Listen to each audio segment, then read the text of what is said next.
Halo, shalom saudara. Saudara pernah tidak jengkel dan gregetan dengan orang yang kita anggap sombong dia? Perilaku bagaimana sih yang sering kita anggap sebagai wajah kesombongan? Saudara, ternyata kesombongan itu wajahnya bukan cuma satu macam, melainkan banyak. Dan renungan Amsal kita hari ini menunjukkan itu. Amsal 30 ayat 11 sampai 14 berkata, "Ada keturunan yang mengutuki ayahnya dan tidak memberkati ibunya. Ada keturunan yang menganggap dirinya tahir, tetapi belum dibasuh dari kotorannya sendiri. Ada keturunan yang berpandangan angkuh, yang terangkat kelopak matanya.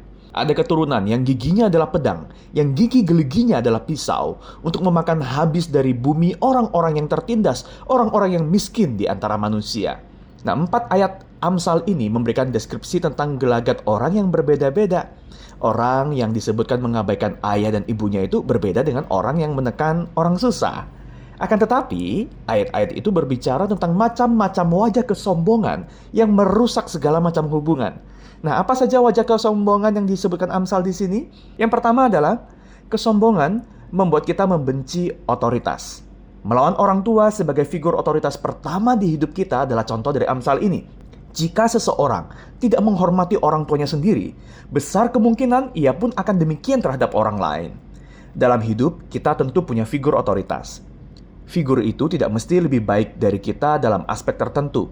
Kita bisa jadi lebih berilmu, lebih berketerampilan, lebih berpengalaman, lebih berumur, lebih lain-lainnya. Anak yang sekolah kan tinggi-tinggi oleh orang tuanya kan ya jelas lebih berpengetahuan daripada orang tuanya yang misalkan hanya lulusan SD, bukan? Namun otoritas itu bukan berbicara tentang perbandingan kelebihan-kelebihan itu, melainkan berbicara tentang kerendahan hati dan ketaatan kehormatan. Yang kedua, saudara, kesombongan wajahnya itu adalah wujudnya begini. Kita dibutakan pada kesalahan diri sendiri.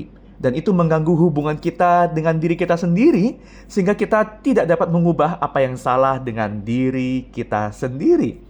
Wajah yang ketiga adalah kesombongan itu menganggap rendah orang lain. Dan yang keempat, kesombongan itu menjadikan kita orang yang kasar, yang tidak adil terhadap mereka yang kekuatan sosialnya mungkin di bawah kita, baik secara finansial maupun jabatan.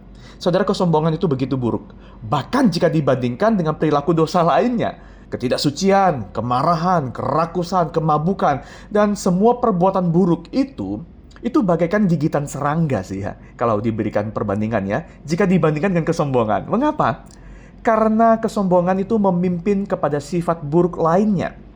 Ia adalah betul-betul kondisi pikiran yang anti Tuhan sama sekali. Karena kesombonganlah iblis menjadi iblis.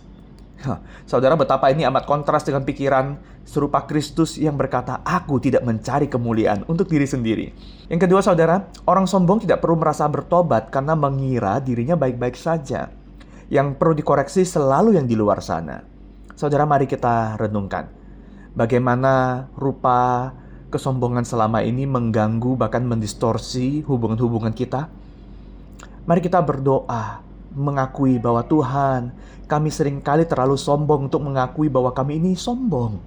Ketika kami membaca tentang kerendahan hati-Mu yang membawamu pada kayu salib di kitab suci, betapa kami sadar bahwa kami ini amat kurang rendah hati. Nyatakan bagi kami ya Tuhan kebenaran yang menyakitkan ini, sehingga kami dapat bebas dari efek racun kesombongan oleh Injil-Mu. Amin.